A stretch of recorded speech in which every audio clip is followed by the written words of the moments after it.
Inclaudicable. Un comunicado y condena el hecho de que la Procuraduría General de la República tenaz. Porque todos los presos vinculados al tema del seguro social van para el pozo. Incontenible. Nadie. El abogado está a sus anchas. Estirpe periodística por excelencia. ¿Cómo voy a permitir yo que dirijan mis pensamientos unos delincuentes, ladrones? Él es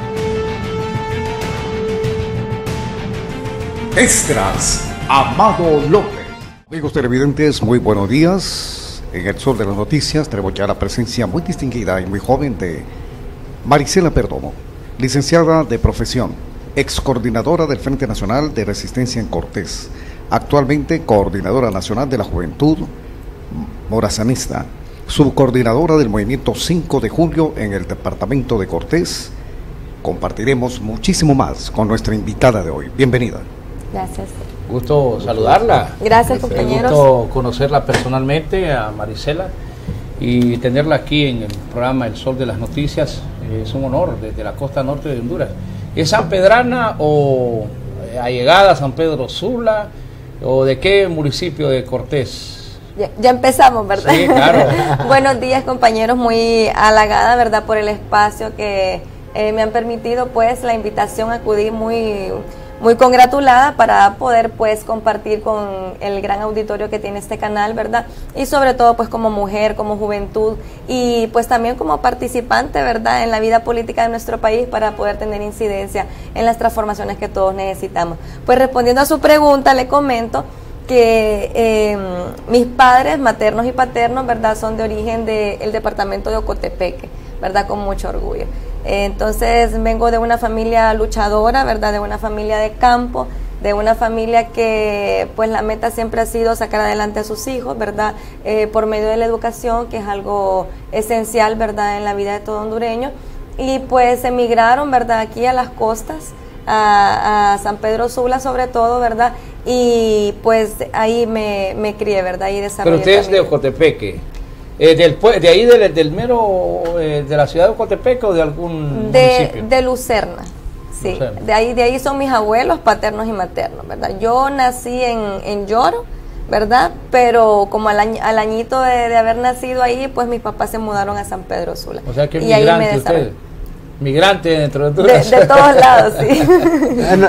Es norteño. Le cuento que públicamente es la primera vez, ¿verdad?, que hablo así de la esencia de dónde vengo, pero sí, pues aprovecho, mando un saludo a todas las personas allá en el departamento de Ocotepeque, ¿verdad?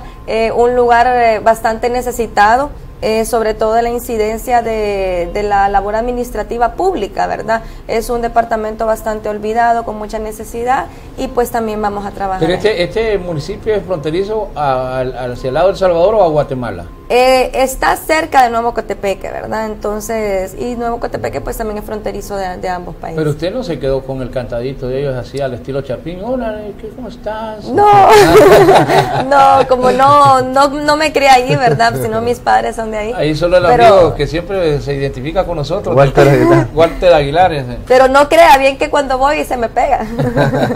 Se me pega, me bromean y me dice, vaya pues, un tal vaya sí. Pues, dicen que es de por allá. Ahora, la parte educativa, ¿dónde inició su primaria? ¿Lo hizo en San Pedro Sula? En San Pedro Sula, sí, yo me crié en San Pedro Sula, prácticamente soy sanpedrana, ¿verdad?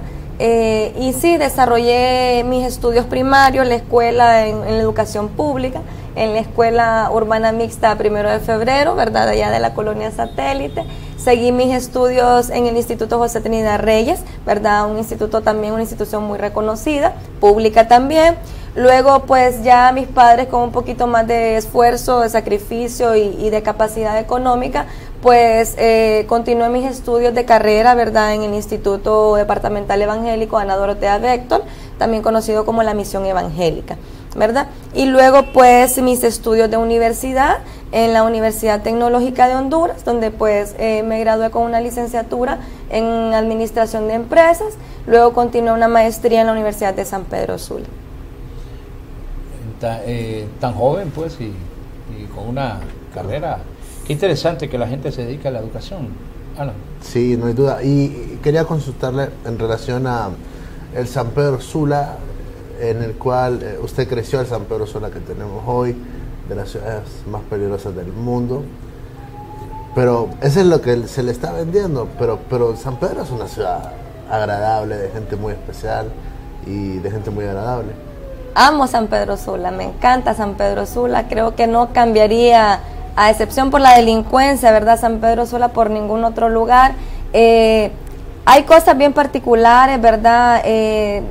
Cuando yo nací, ¿verdad? En mi etapa de niñez, pues no era tanto, ¿verdad? Ese sabor permanente a la delincuencia, a la corrupción, a tanto crimen.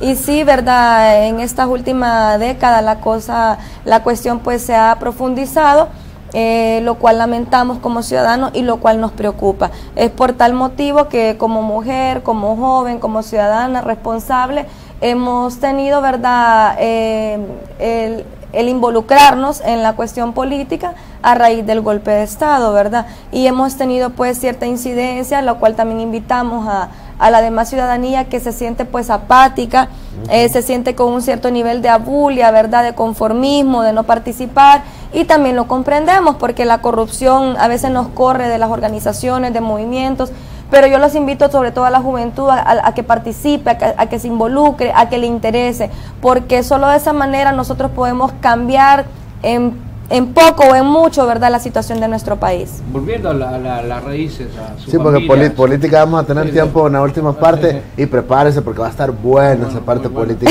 Va a tener que contarnos la verdad de lo que pasa en el norte. Bueno. Ya sabemos que sí va a ser así, disculpe. Sí. Y yo precisamente vuelvo otra vez a sus raíces. Su papá y su mamá, ¿a qué se dedicaban? Bueno, mis papás más que todo al comercio, ¿verdad? Mi mamá murió durante el golpe de Estado, ¿verdad? Creo que es el momento más difícil que he pasado en mi vida, porque, bueno, es la madre de uno, ¿verdad? Y ella pues me apoyó durante toda mi vida. Dicen que el tiempo cura todo, pero no es cierto. Cada vez que pasa se le extraña más, la extraño más. Y sobre todo esa fortaleza que ella tenía es la que me tiene con la convicción que tengo de seguir trabajando en mi país. ¿Y qué pasó con ella? Bueno, mi mamá sufría de una enfermedad, en primer lugar de artritis, ¿verdad? La misma falta del mal sistema de salud. Yo comprobé, ¿verdad?, la deficiencia que nosotros tenemos en muchas áreas, y creo que solo de esa manera se aprende la experiencia, cuando vives la falencia, cuando vives la necesidad, cuando aguantas hambre, es ahí donde uno realmente aprende. Ella padecía de artritis, entonces recurrió pues a los medicamentos, y los medicamentos lastimosamente te ayudan en una cosa pero te afectan otra. Entonces parecía que ella estaba propensa a un problema en los pulmones. Me imagino también yo a raíz de que se criaron en fogones y haciendo pan y todas estas cuestiones, ¿verdad? Entonces ciertos medicamentos profundizaron, ¿verdad?, esa falencia en los pulmones, y llegó a complicarse, ¿verdad?, a convertirse en una fibrosis pulmonar quística, y que ella sufrió durante bastantes años, y en los últimos meses pues ya mucho más. Sí, o sea que al final que hay cosas aquí que las vinculan con la política, pero que es verdad. Por ejemplo, eso de los ecofogones es algo que reduce mucho el tener que poner madera, tener que poner ahí la leña, o sea, ¿Es que su mamá tenía panadería su mamá o...? No. Lo que pasa es que eran actividades de la cultura, ¿verdad? De nuestra cultura natal, de nuestra cultura de la cocina, del trabajo, etcétera, ¿verdad? Ahora, ¿tiene más hermanas o hermanos? Tengo 2 hermanos mayores, ambos profesionales, casados, con hijos, ¿verdad? Y sobre todo personas dignas e íntegras. Especialistas en seguridad, para cuidar a la hermana. Bueno, parece que un tiempo sí, después ya tiraron la toalla, como dicen. Pero ellos casados, sí. ¿Cómo fue que dijo? Casados, ¿verdad? Con hijos, con profesionales, ambos. ¿Y usted casada con hijos? Sí, también. ¿Y cómo fue esa juventud? Porque cuando, me imagino, se tiene hermanos, y teniendo una hermana tan guapa, tan activa, se debió haber creado algún conflicto con sus hermanos. Bueno, fíjese que ambos de mis hermanos me llevan una distancia en edad, por lo cual me miraban, pues era una niñita de 8, 9, 10, 11, 12 años, y ellos ya personas mayores, ¿verdad? Entonces, sí, me cuidaron mucho, sobre todo mis padres, ¿verdad? Me consintieron, y aquí estamos. Pero, ahora, eso es interesante, cuando dicen que el primero de los hijos y el último, y cuando hay esa diferencia muy abismal. consentida, y sobre todo que la única hembra, ¿verdad? La única mujer. Sí, sí. Ya me imagino lo que tocaba con su mamá. Marisela era la poderosa ahí. Yo era la reina de la casa. Bueno, pues esta pregunta la voy a hacer yo, pero a él le gusta hacer esa pregunta, ¿verdad? Si usted siendo la princesa de la casa, la ponían a cocinar, la ponían a barrer, la ponían a trapear, era una muchacha, dicen en el barrio acá en la capital, hacendosa. ¿Cómo era la cosa ahí? Ay, qué pregunta esa. Es que la hace él, pero yo... No, fíjese que en realidad, mire qué bonita pregunta. Mis papás me dedicaron todo el tiempo y procuraron, ¿verdad?, que yo dedicara todo el tiempo en el estudio. Sí, ellos fomentaron bastante el estudio, la educación, los idiomas, etcétera, en mi vida. Por tal razón, todo el tiempo que yo tenía, ¿verdad?, era para el estudio, ¿verdad? Yo me levantaba temprano, iba a la escuela, al colegio, a la universidad, a la maestría, y regresaba a mi casa a estudiar, a los proyectos, etcétera. Y el poco tiempo que yo tenía libre, pues creo que sí era como de ocio, ¿verdad?, que era muy poco. Sin embargo, sí, en la casa las reglas, ¿verdad? Te levantas de la mesa de comer, tú lavas tu plato, tu ropa tú la aseas. Sin embargo, sí, siempre contamos con la colaboración de otras personas que nos ayudaba, ¿verdad? Sí. Y sí siento que en realidad me faltó rigor en ese aspecto, ¿verdad? Porque ya una vez pues que yo me fui de mi casa, ahí es donde vino lo bueno, ¿verdad? Entonces, sí me ha costado más aprender, ¿verdad? Y sobre todo que tener ese amparo y ese consentimiento y que cualquier problema te lo resuelve tu papá o tu mamá o que te guían, y ya pues estando sin el papá y la mamá, y sobre todo, ¿verdad?, también sin el apoyo, ya cuando eres independiente y no tienes ese sustento o ese apoyo económico como antes, y hemos pasado pues experiencias bastante difíciles ya individualmente fuera de mi casa, en donde creo que es el 70% que he aprendido, ¿verdad? Ya fuera de la casa, la vida después de ya no estar ahí con los papás. ¿Y con su papá cómo fue la relación? Porque hablamos de su mamá, ella fallece, pero ¿qué ocurrió con su papá? No, mi relación con mis padres siempre fue muy buena, fue una esencia, ¿verdad? Siempre fue muy directa, muy cercana, con una confianza enorme con los dos. Siempre compartía pues mis problemas, mis preocupaciones, desde pequeña esas preguntas, si Dios existe, esas preguntas de que por qué tantas cosas mal, etcétera, como niño, la inocencia. Y también pues fui creciendo, tuve la oportunidad de tener personas muy valiosas a la par mía, ¿verdad? Me congregué desde pequeña en una iglesia evangélica donde... ¿A qué iglesia iba? Yo me congregaba, ¿verdad?, en las asambleas de Dios, en el templo Éfeso de la colonia San Pedro, allá en San Pedro Sula, ¿verdad? Y pues tuve personas muy valiosas que supieron guiarme, supieron fortalecer la madurez que ya como persona yo ya traía, ¿verdad? Y esa madurez pues que nos tiene aquí ocupando un espacio en nuestro país como ciudadanos responsables. ¿Y su papá a qué se dedica él? Bueno, mi papá actualmente se dedica al café, ¿verdad? ¿Se volvió a casar él o no, se quedó soltero? Está acompañado, ¿verdad? Pero no se ha vuelto a casar. Ha pasado cuestiones muy difíciles, ¿verdad? Le mando un saludo a mi papá, que lo amo, lo quiero mucho y que pues nos está viendo. Pero ya cuando él decide hacerse de una pareja, yo le digo por la experiencia personal, somos como 10 hermanos y los que se oponían, o los que se oponían eran mis hermanos, a decir... yo no, me imagino que es un celo natural, y todos mis hermanos los varones eran los que se oponían.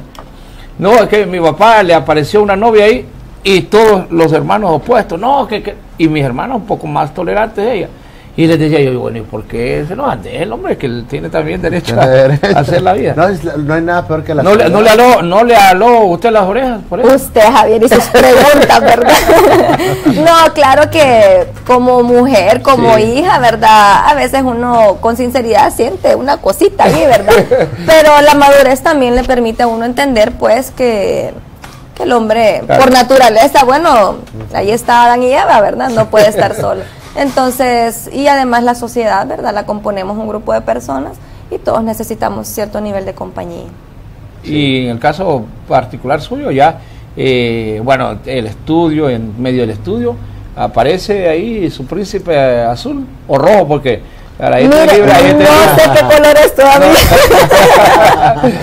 Sí, la verdad tengo mi príncipe azul. Bueno, no es azul. Es rojo.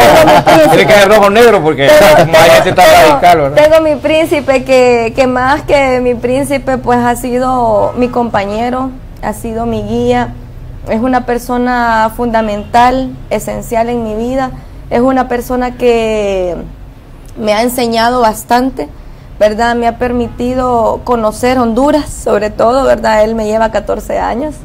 Entonces, la madurez, la experiencia que ya previamente tiene, pues la he sabido aprovechar, ¿verdad? ¿Y qué tan complicado es para una mujer que su esposo le lleve 14 años? O porque a veces pasa también, nos pasa a los hombres que nos podemos enamorar de alguien que es mayor que uno, o sea, pero ahora veo que es bien común eso. Es común. Sí, tiene sus pros y sus contras, ¿verdad? Todo en la vida tiene sus pros y sus contras. Lo bueno, pues, que ya la persona ha recorrido una vida antes que uno, ha visto otras cosas a las cuales le puede decir, mira, esto va así, así, mejor no lo hagas, o mira, hace esto, mira, yo ya sé que estas cosas ya han pasado y así funcionan. Entonces, ese tipo de guía de experiencia, ¿verdad? Además de que los contras, pues, pienso que la misma experiencia, quizás son personas, ¿cómo le puedo decir? Más frías sin ver la realidad. No, quizás decirle que, no sé cómo le puedo decir, vaya, por ejemplo, uno está aprendiendo, ¿verdad? Vaya, ahorita ya estoy más grande, pero desde que estoy con él ya hace más de 5 años, más de 7 años, quizás yo era más inmadura, ¿verdad? Un poquito tenía más ignorancia en algunas cosas. Entonces, como la persona quizás ya tiene más experiencia, es poco tolerante. Entonces, ese tipo de choques, ¿verdad? A eso me refiero. Ajá. Ahora, ¿hijos? Sí, tengo 2 preciosas niñas, ¿verdad? Una de 3 añitos que se llama Maya Coral y otra de 5 añitos, va a estar por cumplir 6, que se llama Gemma Sofía. Las amo mucho, les mando un abrazote, mis amores, que yo sé que me están viendo. O sea que hay guerra ya en esa casa. Ah, sí, ya. Somos la felicidad de esa casa. No, y por la inquietud de los niños, sí, ¿verdad? Y tremenda. Una es resistencia y la otra es indignada. Sí. O sea que nacieron en esos procesos. Qué bueno. Sí. Ahora, ya me imagino que van al kinder. Sí, la mayor ya está en la escuela, está en primer grado, ¿verdad? Y también pues otra lucha que estamos experimentando como padres, de ver también la necesidad en el sistema de educación, ¿verdad? Tenemos algunas cuestiones ahí con ella, está viendo cosas que no se le han enseñado, ¿verdad? Porque se le ha educado de una forma bastante estricta, sobre todo arraigada a la verdad, a la moral y a lo correcto, ¿verdad? Tenés que portarte bien, no tenés que expresarte de esta manera, el respeto, la moral. Y en la escuela, ¿verdad? Escuela pública, ¿verdad? También ella está viendo un montón de cuestiones que la preocupan, ¿verdad? Y nos preocupan. Está viendo cosas en niños, ¿verdad? Conductas que no son para los niños, ¿verdad? Entonces, no profundizo más porque ella me está viendo y entonces claro, prefiero no... Pero es interesante, pero lo que pasa es que es el mundo que al final tiene que confrontar, ¿verdad? Claro, así es, exactamente. Uno no puede mantener a los hijos aislados.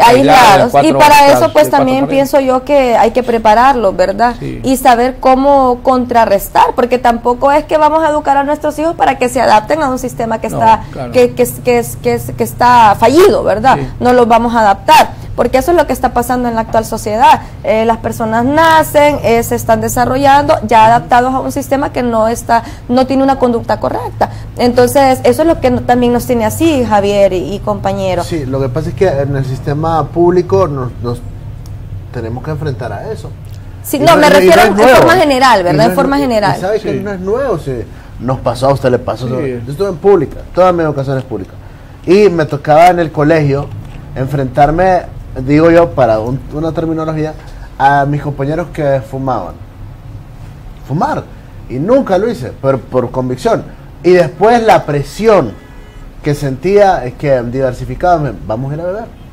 Vamos a una casa, hoy vamos a una casa a ver un partido.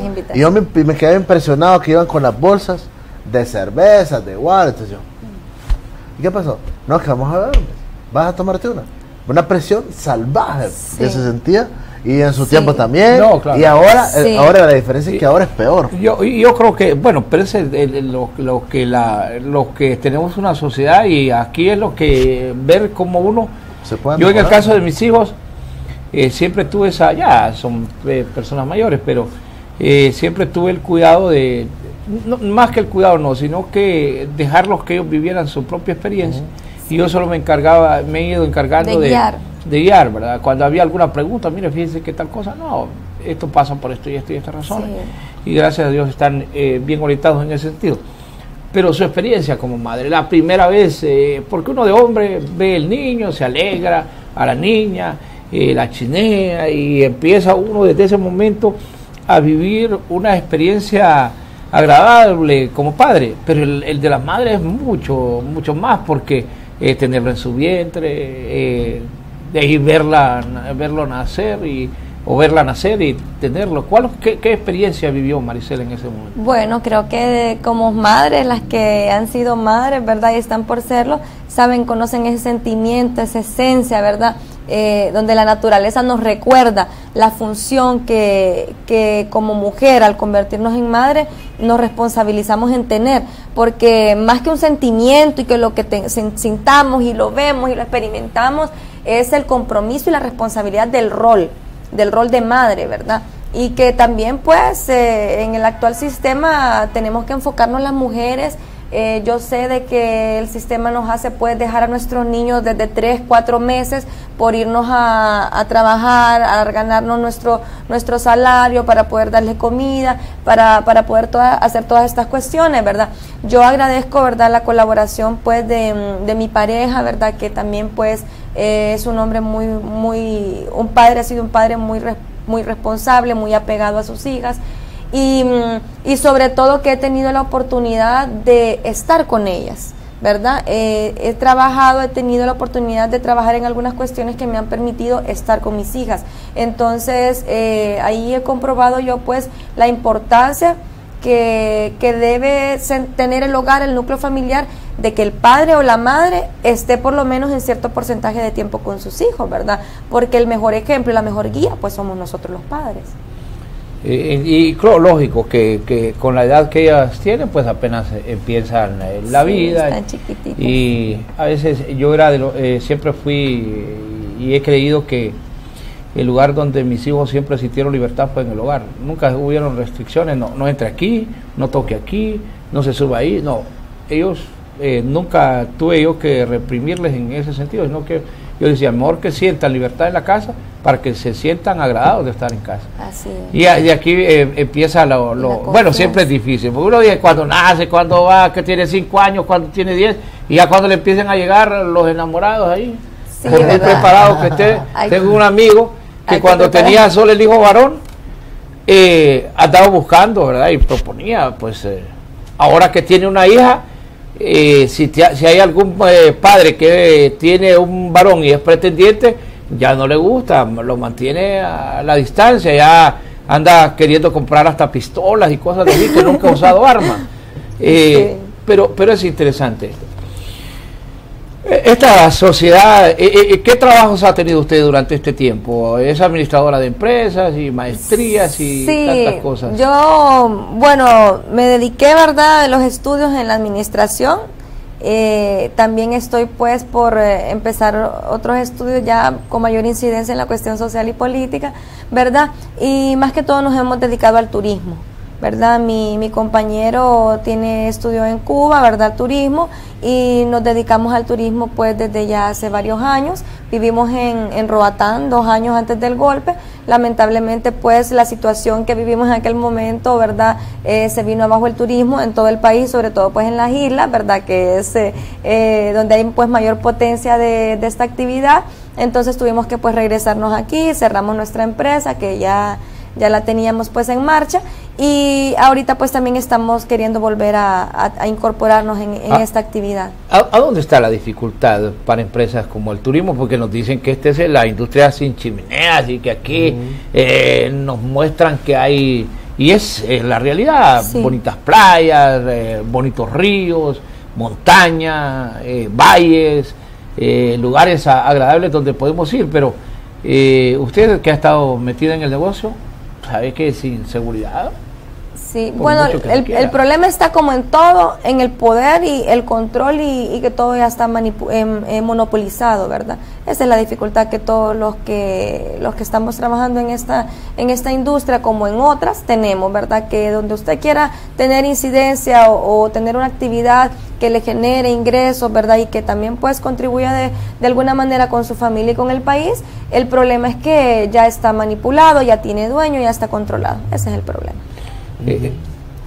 Por ejemplo, ¿qué dificultades se han encontrado en esto del turismo? Cuando usted dice controlado, ¿por parte de quiénes?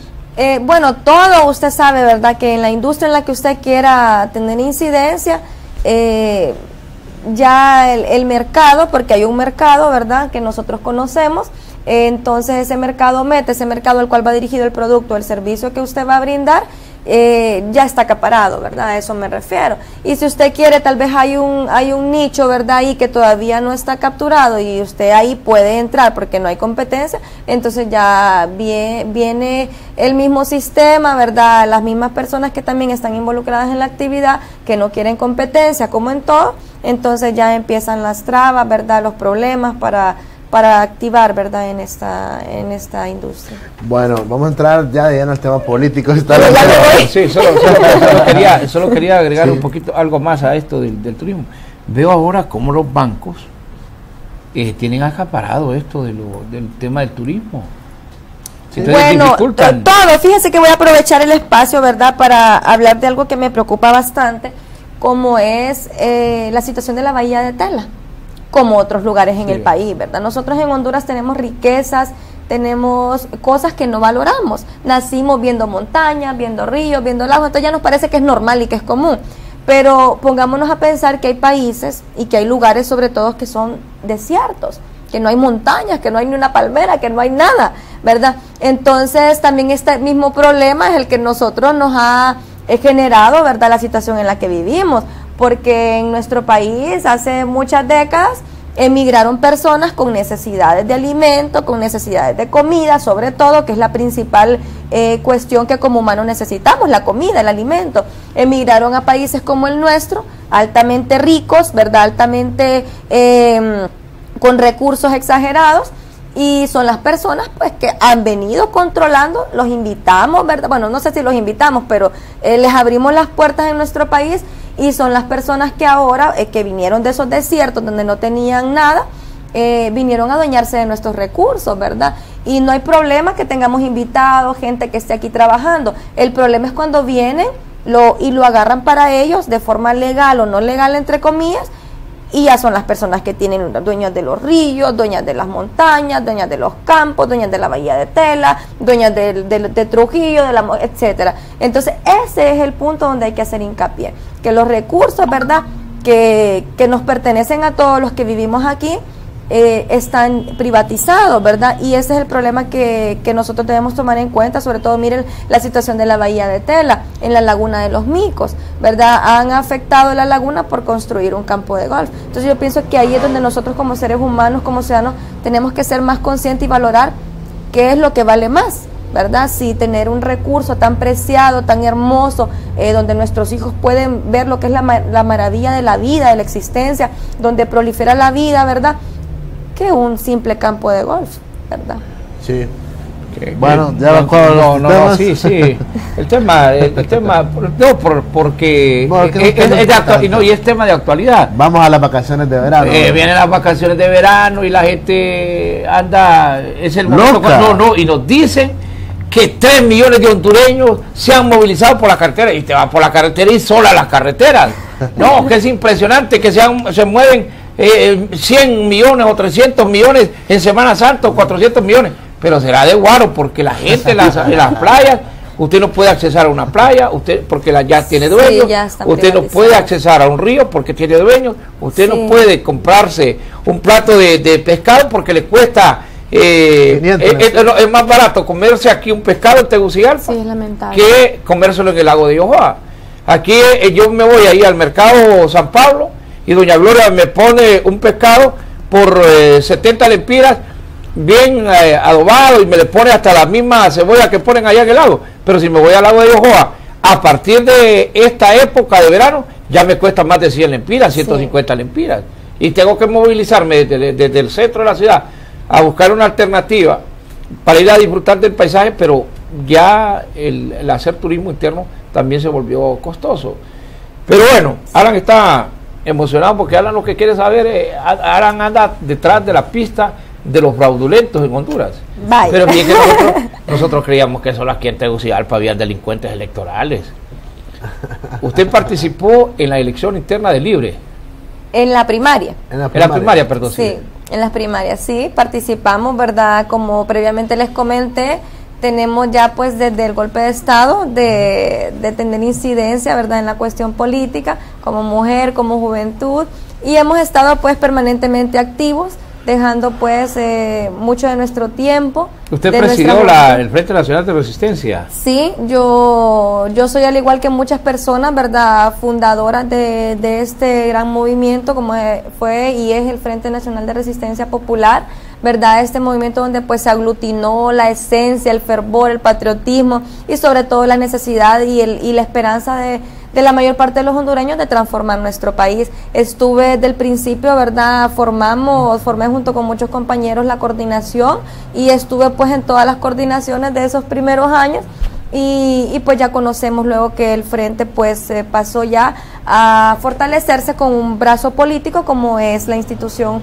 nuestra querida institución, el Partido Libertad y Refundación. ¿Usted pertenece al movimiento 5 de julio? Sí, luego de estos procesos, ¿verdad? Nosotros hemos estado apoyando, ¿verdad?, las iniciativas de todos los compañeros, ¿verdad?, que desean pues transformar el país. Estuvimos pues primeramente, usted sabe que del Frente Nacional de Resistencia Popular, que luego pues pasó a formarse el Partido Libertad y Refundación, y luego en esa primera participación política en el proceso electoral se formaron las primeras corrientes, ¿verdad? Recuerde que la corriente esencia, núcleo de todo este movimiento y del partido fue la corriente que nació del Frente Nacional de Resistencia Popular, que pasó a llamarse FRP, ¿verdad? Y de ahí es donde salimos todos los que formamos y fuimos parte, ¿verdad?, el núcleo principal y fundadores de este movimiento. Yo era, y yo digo que sigo siendo FRP, pero lamentablemente la misma cuestión, ¿verdad?, intereses y siempre pues que hay personas que no están en lo que decimos que estamos, pues, que es la transformación con tu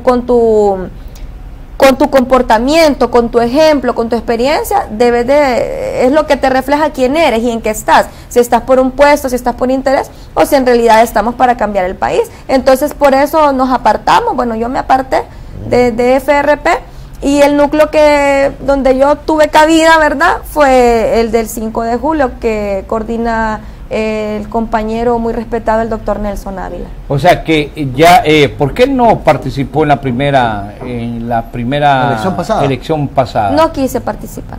No, apoyamos, ¿verdad?, pero no íbamos en planilla. Apoyamos para que se inscribiera el movimiento 5 de julio, como todos recuerdan, que no se inscribió, también por estas mismas cuestiones, porque al final se emitió una resolución, ¿verdad?, de parte del tribunal también, donde el movimiento podía participar, pero ya habían pasado las elecciones, ya 3 meses, ¿verdad? Entonces lo que quiero decir con esto es que sí había razón de que lo inscribieran y no lo inscribieron.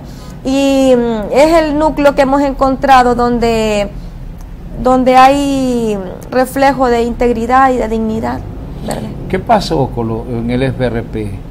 ¿Se radicalizaron los compañeros? Bueno, ¿Se cerraron? Mire, la experiencia que yo tengo es desde el golpe. Todo esto ha sido un curso para mí, ha sido un aprendizaje. Todavía sigo aprendiendo, todavía hay cosas que no entiendo, pero en este último proceso, como sí ya incidimos de una forma más profunda y participamos y vamos en planilla, ya tuvimos contacto a la organización del movimiento, a todos los papeleos y todo eso nos ha permitido pues aprender más y sobre todo estar involucrados en este último proceso pues nos ha dado bastante experiencia, ¿verdad? Y tenemos ya más recursos con el cual nosotros podemos tener nuestros análisis. Entonces, como en todo, hay de toda clase de personas, ¿verdad? Hay personas buenas, hay personas que no son tan buenas, hay personas que tienen intereses únicamente personales, hay personas que en realidad están comprometidas, pero lastimosamente esas personas que estamos comprometidas o que están comprometidas son las que se retiran más rápido, porque es el sentimiento, ¿verdad? Estamos haciendo algo, no nos están pagando, no nos están dando nada, no lo hacemos por eso, pero lo hacemos para que esto avance. Y vemos cuestiones ahí que donde no deberían estar ahí, ¿verdad? Cuestiones de corrupción, de egoísmo, etcétera. Entonces eso lo decepciona mucho al hondureño y por eso pienso yo también que el hondureño no se involucra en política. Y da tristeza, ¿saben por qué? Porque ahora usted escucha personas del pueblo, ¿verdad?, que no están involucradas en ningún partido, en ningún movimiento, pero dicen, no, yo voy a ir a votar si me pagan. O sea, ya se está creando una cultura de la compra de voto, de la compra de dignidad. Entonces eso tampoco lo podemos seguir permitiendo. Libre era un partido en la elección primaria pasada, estaba revisando un dato, llegaron cerca de 800,000 ciudadanos a votar en la primaria de Libre. Apenas ahora han llegado a 400,000, es decir, una reducción de un 50% en la militancia de Libre. ¿Tiene que ver con todos esos factores que nos menciona? Claro. ¿En el caso en el norte?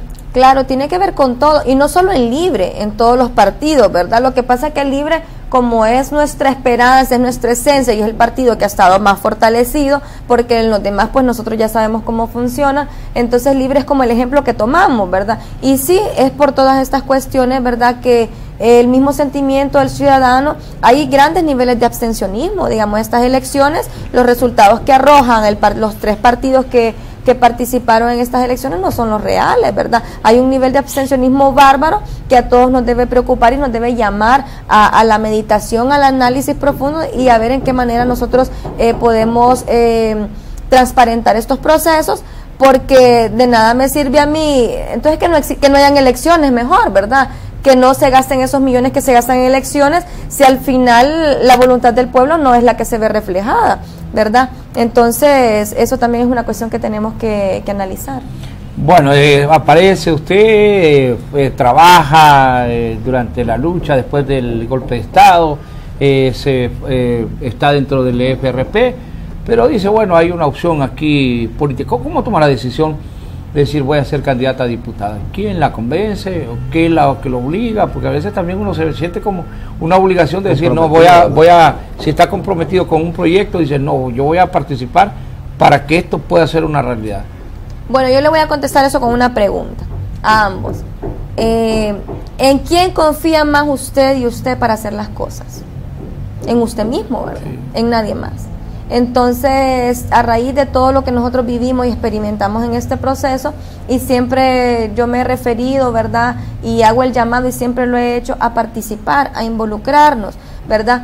Porque no es ya por requisito, sino que es una obligación. Si usted no ocupa en el espacio, si usted se considera una persona íntegra, una persona digna, una persona que en realidad quiere que el país cambie por usted, porque ya tiene hijos y usted no les quiere heredar un país altamente conflictivo, un país donde le quitan la cabeza a una persona a diario, ese tipo de país yo no lo quiero para mis hijos. Entonces eso es lo que a mí me tiene aquí, y eso es lo que a mí me lo que yo sentí para participar en este proceso electoral, ¿verdad? No es porque, y hay personas que le dicen, no, pero ¿para qué te metes en eso? No, sí me meto en eso, y metámonos en eso y participemos. Incluso vemos que en este proceso de participar también hay obstrucción, nos ponen zancadillas para que personas dignas, personas comprometidas, personas que en realidad tienen la capacidad no participen, ¿verdad? Entonces no, ahí es cuando más aguerridos debemos de estar y participar, porque si usted que es digno, que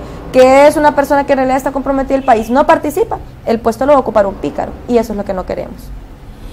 Ahora, ¿cómo la experiencia? Porque usted es una persona joven, y lógicamente que aquí es un submundo, Tegucigalpa, lo vemos, la política, vemos el accionar de los diputados desde una visión, ¿qué diríamos? Un poco muy general, pero ustedes que viven en el departamento de Cortés, ¿cómo han visto el accionar de los diputados de Libre dentro del Congreso Nacional? Desde el departamento de Cortés, me refiero a los diputados de Cortés. De Cortés. Yo creo que nadie está trabajando. Nadie en general que está integrando, bueno, a excepción de un par de compañeros, ¿verdad? Tenemos buenos ejemplos, no en Cortés, pero ya le voy a responder, como el compañero Bartolo Fuentes, ¿verdad? Es una persona que en realidad vemos que está cumpliendo la función como intermediario del pueblo ante el Congreso Nacional. Sí. ¿Y quedó fuera? Vea qué paradójico. Sí, sí. Paradójico, ¿verdad? Entonces, para responderle la pregunta que me hizo, ¿verdad? Nosotros tenemos algunos diputados del departamento de Cortés que en realidad deben de empezar a trabajar. Así lo voy a responder. Deben de empezar ¿No se sienten ustedes Pero ya está terminando el periodo. ¿No se han sentido representados por estos diputados de Cortés, de Libre? No, porque yo pienso que hay muchas cosas que se pueden hacer y no se están haciendo. Vaya, el Congreso Nacional, la persona que está trabajando como diputado es un intermediario de su departamento, de sus sectores, ¿verdad? En el caso de Cortés son 12 municipios y no necesita usted estar esperando que le den cierta cantidad de dinero para ir a trabajar. Con su sueldo lo puede hacer, ¿verdad? Que es una cantidad bastante grande. ¿Cuánto gana un diputado? ¿80,000, 60,000? 50,000. 50,000. Eso es una cantidad suficiente como para que usted diga, bueno, voy a apartar por lo menos el 50%, me voy a ir al sector de cofradía, voy a hacer una asamblea, una reunión con la comunidad, ¿qué necesitan? ¿Cómo podemos emprender un proyecto? Armemos una coordinación, empecemos este proyecto, yo no tengo dinero, no me han dado, pero voy a poner este poco, etcétera, ¿verdad? O la Rivera Hernández, en San Pedro Sula, ¿verdad? Tenemos el sector de la Rivera Hernández que son más de 33 colonias. Pero fíjense que yo tengo entendido, y sale en las redes, de que hay diputados de Cortés que recibieron billetío. Sí, yo también me he enterado de eso. Entonces, sí, no, es un pesar, ¿verdad? Ahora, pero también hubo un problema, que al inicio de este periodo del Congreso Nacional, también pedir un proyecto para una comunidad, eso era un acto de corrupción en Libre. Si había algún diputado que presentaba un proyecto de ley con el objetivo de hacer un puente, entonces que se había vendido, y si es el dinero del pueblo, es lo que tenía que estar pendiente, que se invirtiera bien el dinero. Y ahora corren a andar buscando proyectos porque allá en Libre ya abrieron la puerta, Mel Zelaya abrió la puerta para que pidan lo que quieran en el Congreso. Entonces hablando de este caso, ¿usted se siente que estos diputados... No nos sentimos representados? Yo creo que es que nadie le puede contestar que sí, Javier, sí. porque usted sabe que excusas no hay, excusas no deben haber, y todo depende de la voluntad que usted tenga. Si usted, vaya, en mi caso como en el de muchos, voy a hablar por muchas personas que yo vi, y que incluso dejaron su vida en este proceso, compañeros. Sí. Dejaron su vida en este proceso por el mismo compromiso. O sea, ustedes conocen de muchos casos graves de personas que ya no están y que fueron asesinadas en este proceso. Por ellas y por muchas otras también que se han retirado de este proceso y que dejaron hasta lo último que tenían, ¿verdad? En este proceso, al igual que yo, quizás no con tan altos niveles de sacrificio, pero sí niveles de sacrificio más altos que muchos más de los que todavía están, en el que somos desempleados, no tenemos ingresos, y hemos dedicado nuestro tiempo, muchos años de nuestra juventud, ¿verdad? Y los pocos recursos que nosotros tenemos para movilizarnos o para tener una incidencia, o para invitar a la persona, ¿verdad?, a que trabajemos juntos en construir el proceso. Y por eso es que también nos sentimos indignados cuando empujamos la carreta, vaya, ustedes saben que el proceso anterior, donde pues Libre quedó con bastante participación de diputados, es porque es un movimiento nuevo, el Movimiento de la Esperanza, todos votamos en plancha. No fue necesariamente porque nos pusimos a analizar a candidato por candidato y que eran aquellos grandes personajes, ¿verdad? Pero votamos en plancha porque era la esperanza, entonces le apostamos todo. Ahora los compañeros pues deben de hacerse un análisis crítico, más que una crítica externa, hacer ellos un análisis crítico y hacerles un llamado, ¿verdad?, a que se toquen la conciencia y que trabajemos, que todavía están en oportunidad. Vaya, estamos ya a puertas de unas elecciones de noviembre. Sí. Entonces, solo aparecen los compañeros, ¿verdad?, y la gente en general que participe en estas cuestiones unos días antes, unos meses antes para pedir el voto. Pero no, hay que trabajar, hay que darle confianza a la gente. Esos grandes niveles de abstencionismo que tenemos en Honduras, en general de todos los partidos, se deben a eso, a la falta de credibilidad, a que la gente ha perdido, pues, ¿verdad?, la credibilidad en las mismas personas que nos representan y ya prefieren ni siquiera ir a votar, ¿verdad? Pero no, hay que ir, por lo menos a dejar el voto nulo, porque si lo dejan en blanco se lo llenan. ¿Qué fue lo que pasó justo? ¿Qué es lo que ha estado pasando siempre y ahora también, ¿verdad? Bien descarado. Usted estaba participando como candidata o precandidata a diputada por departamento de Cortés. Me decía Javier que por eso está en la casilla número 1. Sí, era la primera en la papeleta. Yo era la casilla 1. Tenía que favorecerla el voto en plancha. O sea, si vamos a analizar, porque ya vamos a entrar al detalle estricto de lo que le ha ocurrido a usted. Usted aparece en el primer lugar, en el número 1. Pero ¿qué ocurrió? ¿Qué pasó? ¿Por qué, si usted me dice que los diputados que están actualmente no representan al departamento de Cortés de manera digna, cómo es que aparecen en primeros lugares y con cifras con respecto al partido elevadísimas? ¿Cuál es la pregunta? Entonces, en este caso, ¿cómo es que aparecen estos diputados usted dice que no tiene representatividad, que no han hecho nada, que no han trabajado en su departamento, pero ya aparecen con cifras, porque eso quiero que usted me lo explique también, aparecen con altas cifras en la elección? Sí, bueno, esa pregunta también me la hago yo, como muchos compañeros y miles de ciudadanos, sobre todo el departamento de Cortés, y es por eso pues que se ha formado, luego del 12, se ha formado una coalición, ¿verdad?, una alianza contra el fraude, formada pues por 7 movimientos, ¿verdad? Y muchos compañeros han estado trabajando de forma permanente. Ya tenemos más de una semana, ¿verdad?, de estar en altas jornadas de desvelo, de trabajo, recopilando información, actas, ¿verdad?, cotejando y analizando qué es lo que pasó, y pues nos hemos dado cuenta que en realidad ha habido fraude, ¿verdad? Conozco la definición de fraude y así es como se le debe llamar. Ha habido fraude en el proceso en todos los partidos. No nos extraña del oficialismo, no nos extraña del Partido Liberal, pero sí nos extraña de nuestro Partido Libre, ¿verdad? Porque el partido fue constituido, como ya lo hemos hablado, ¿verdad?, con mucho sacrificio, con una esperanza, con unos ideales y sobre todo pues que se vieron reflejados en un escrito en donde está nuestra declaración de principios, ¿verdad? Y en lo cual nosotros nos fundamentamos y nos sometemos para hacer la respectiva análisis, denuncia del caso, y por lo cual pues nosotros estamos trabajando, porque nos respalda la esencia del partido, que son la declaración de principios, ¿verdad? Ok, ¿el fraude es arriba o es abajo en la cola?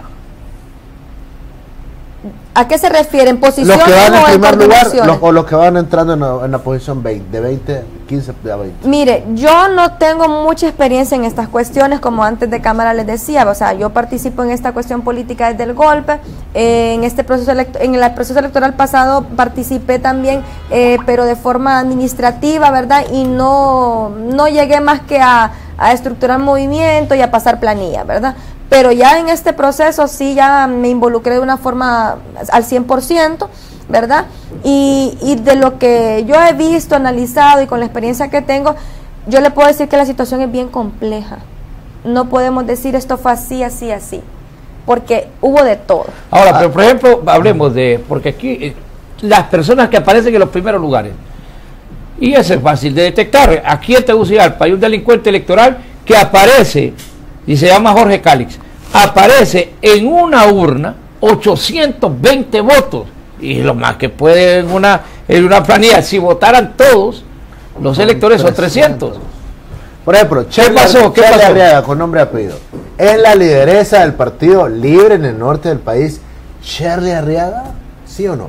¿Usted que tiene experiencia con esa base? Bueno, yo lo que he escuchado, ¿verdad? Y de todo lo que yo me empapo, al igual que muchas personas que yo sé que no me van a dejar mentir, y hemos andado en los lugares, la verdad que las personas, los ciudadanos de todos los municipios, de la mayoría, ¿verdad? Porque no he hablado con el 100% de los ciudadanos de Cortés, pero sí donde hemos andado, que es bastante, y también todos estos años, ¿verdad? Que hemos tenido la relación con las personas, la gente está decepcionada, ¿verdad?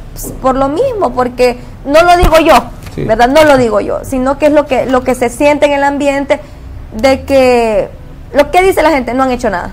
Eso dicen. Pero ¿cómo es que aparece con tanto voto?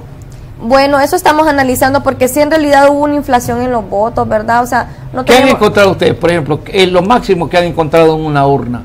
Vaya, hay diferentes tipos de cuestiones que pasaron. Hay cosas que tienen dolo, ¿verdad? Que son evidentes, que no podemos esconderlas, que ni siquiera el tribunal puede decir no.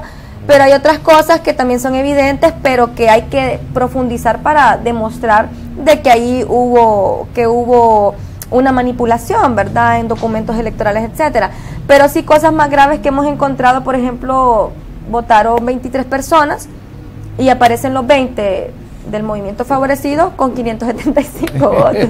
Entonces, yo mejor me río, ¿verdad? Pero yo creo que con eso ya respondemos todo lo demás. Ahora, ¿hubo dinero, compra de voluntades de la gente para que fuese a votar por estos candidatos que están en los primeros lugares? No sé, no me consta, pero sí he escuchado que eso es lo que normalmente se hace. Mire, no nos extraña la corrupción, porque siempre se ha dado, es histórica, ¿verdad? Es tradicional, de los partidos tradicionales, y lo que yo considero, el análisis que hago, es que en Libre tenemos gente que no debe estar en Libre, ¿verdad? Que tiene vicios y más bien están comprometiendo el partido. Entonces, por eso nosotros estamos procediendo, ¿verdad? Analizando lo que ha pasado, haciendo el reclamo, evidenciando que hay un fraude, no para comprometer al partido, no para comprometer a la coordinación, pero sí para transparentarlo, porque la única herramienta que yo tengo, Javier, para trabajar. Yo no me voy a ir de Libre, tengo muchos años de estar empujando, de estar construyendo, desde antes que fuera partido, y al igual que yo, piensan muchos de los compañeros que estamos haciendo esto. No estamos haciendo esto para irnos del partido, estamos haciendo esto para transparentarlo, estamos haciendo esto para limpiarlo y para que siga siendo la herramienta que nosotros consideramos que debe ser para cambiar el país. Hay un nacionalista que fue incluido en las planillas del Libre en el norte. Reconocido nacionalista, líder nacionalista, creo que hasta funcionario del Partido Nacional, pero no sé si va saliendo o no va saliendo. Creo que hay dos, he escuchado, ¿verdad? Sí. Pero sí me consta que hay uno, ¿verdad? Este señor de apellido Catán Facusé. Ajá. Sí, él está en planilla. Y va saliendo, creo, ¿verdad? Sí, él sale electo dentro de los 20. Sí. Eso no ha causado mayor impacto, mayor dificultad. ¿En qué aspecto? Que él sea cachureco y que esté Libre. Claro que sí, la gente, si usted se va para Cortés, a donde usted vaya, le van a expresar la molestia, le van a expresar la incomodidad, y sobre todo esta cuestión, porque ya vimos lo que pasó en el proceso anterior, ¿verdad? Y la consigna también es, y era, y así seguirá siendo: no queremos más Cotos, no queremos más Jenis Murillo, no queremos más este tipo de gente, ¿verdad? Que la empujamos otros, y llegan ellos y no llegan a trabajar, sino que pues llegan a hacer otra clase de gestión. Pero fíjese que yo en ese caso, yo admiro más a Coto, porque se retiró del partido, y no a estos que tienen actitudes delincuenciales de inflar votos, y que nosotros tenemos las pruebas de que han recibido dinero del actual gobierno al que critican hoy. Lo que pasa es que usted dice eso porque quizás porque no estuvo así tan álgido en ese proceso. A mí me ha costado ese proceso, a muchos compañeros les ha costado, a muchos ya no están, ¿verdad? Fueron asesinados, y porque el compañero Coto no se retiró antes, y no que espero que todo el mundo lo empujara para irse a retirar después. Quiero explicarle, fíjese que en ese sentido de repente se hizo se ha hecho una apología del odio contra el compañero. Y bueno, en eso no estoy de acuerdo tampoco. Y no fue tan cierto lo que se dijo. A él lo sacan de libre porque él fue a traer su cartilla de diputado, que daban una cartilla, y la fue a traer al Tribunal Supremo Electoral. Y ese fue el pecado, porque decían que no había que darle la mano a ningún cachureco. Y me pasa almorzando, desayunando y cenando con Juan Orlando Hernández. Ahora, ya estamos en la recta final del programa. ¿Cómo ha impactado el hecho de que estamos hablando de que el Cachiro habló de todo el mundo aquí? Entonces, que habló del Pepe Lobo, que habló del ministro de Seguridad, pero en esas pláticas del Cachiro aparece el coordinador departamental de Olancho, hermano del presidente Zelaya, Carlón Zelaya, que lo tildan de que se dedica también a estas actividades ilícitas. ¿Cómo ha impactado en la conciencia de la gente de Libre cuestiones como estas? Bueno, hay cosas que no dejan de sorprender. Sin embargo, también previo a estas declaraciones ha habido bastante globosonda, ¿verdad? De que todo lo que está pasando ya se sabía, pero ahora ya es más evidente y ya es de una forma más oficial, ¿verdad? No deja de sorprender. Sin embargo, lo que uno más puede sentir es indignación, ¿verdad? Sí. ¿Qué más podemos decir? Sentir indignación, y por eso mismo el compromiso debe ser más fuerte, de seguir en estos procesos, de no retirarnos, de tratar de llegar hasta las últimas consecuencias para transparentar el partido, y sobre todo hacer el llamado a la ciudadanía, porque este fraude que es complejo, pero están involucradas muchas personas, desde el ciudadano que estuvo como miembro de mesa electoral, ¿verdad? Y que se prestó para estas cuestiones. Entonces nosotros, como Alianza contra el Fraude, vamos a llegar hasta las últimas hasta las últimas instancias y consecuencias, y vamos a proceder legalmente. O sea, que quiere que vayan presos estos delincuentes. Yo no quiero que vaya preso. Yo lo que quiero, y todos queremos, que se eduque responsabilidad según la ley. No es porque yo quiero ver a presa a nadie, pero si la persona comete un delito. No, es que esto no lo decía un expresidente del tribunal hoy precisamente, ¿verdad? Sí. Sí, hay una pena, creo, hay una, ¿de cuántos años? De 6 años. Entonces, ¿sabe por qué queremos hacer esto? Porque si no se hace, la gente lo sigue haciendo. Entonces, este es un momento, así como hay declaraciones allá, ¿verdad?, de personas involucradas con la corrupción, con el narcotráfico, así nosotros estamos viviendo un momento bien difícil dentro del Partido Libertad y Refundación, pero no debemos de sentirnos apenados, no debemos de sentirnos sin fuerza, sin valor. Tenemos que transparentar el proceso, tenemos que sanear nuestro partido, y vamos a llegar hasta las últimas consecuencias para deducir responsabilidades de todo lo que se está comprobando, que ha habido fraude, ¿verdad? Y que hay dolo, sobre todo para ese ciudadano normal que se prestó para hacer esas cuestiones. Lo que pasa es que lo vemos a la ligera. Ay, no, si ponerle 500 votos ahí y votaron 20, no importa. O sea, vemos las cosas tan a la ligera. Y el candidato que se benefició, a ese también hay que perseguirlo porque este es más delincuente. No, todavía. Claro, es que ese debería de ser el principal. Lo que pasa es que ahí ya se entra en un proceso, porque no hay prueba, va a ser beneficiado, pero no hay prueba, a menos que la persona que estuvo en la mesa diga, no, a mí me pagó, ahí sí, ¿verdad? Entonces vamos a seguir escudriñando para ver qué es lo que sale, porque sí está bien marcado, ¿verdad? El fraude, las casillas, el movimiento, está bien marcado. Gracias a Marisela Perdomo, la trajimos desde la zona norte del país para que nos venga a contar allá cómo se vive en esa cálida ciudad de San Pedro Sula, y no solamente lo cálido del ambiente y de las temperaturas, sino en el campo político, porque a veces creemos que Honduras es solo la capital, pero no, también en San Pedro Sula y en otros lugares hay mujeres bonitas, inteligentes, luchadoras, gente que pelea por madres, mujeres que pelean porque esta Honduras sea diferente, y qué bien que la licenciada Marisela Perdomo sea una de estas abanderadas, que no se quedó y no se conformó con el hecho de lamentarse en un cuarto oscuro y decir, bueno, me hicieron fraude, y llorar porque le hicieron fraude, sino que ha salido, ha dado la cara y está luchando para que en Honduras sea decente en estos procesos electorales, y especialmente en un partido al cual en el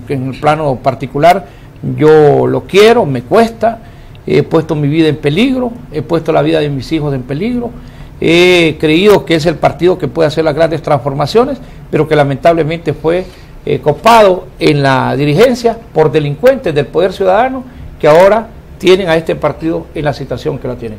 Don Fran 60 minutos de entrevista en los cuales hemos compartido con la licenciada, con mucho agrado con la licenciada Marisela Perdomo, a quien agradecemos infinitamente su presencia, su visita aquí en el Sol de las Noticias.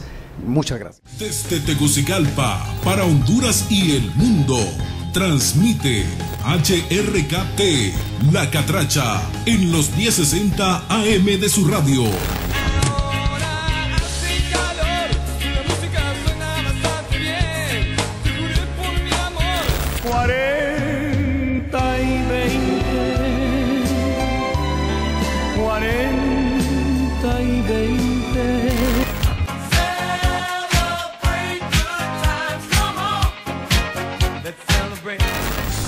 La Catracha, la radio hondureña de 5 estrellas. Escúchela.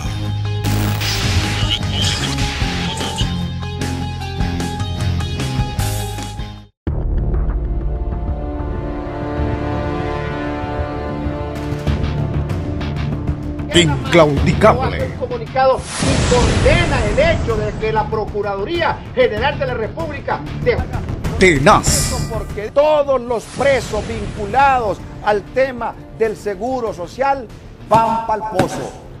Incontenible. Nadie. El abogado está a sus anchas.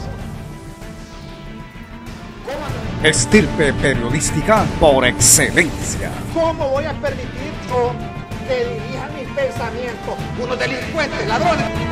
Él es Estras Amado López.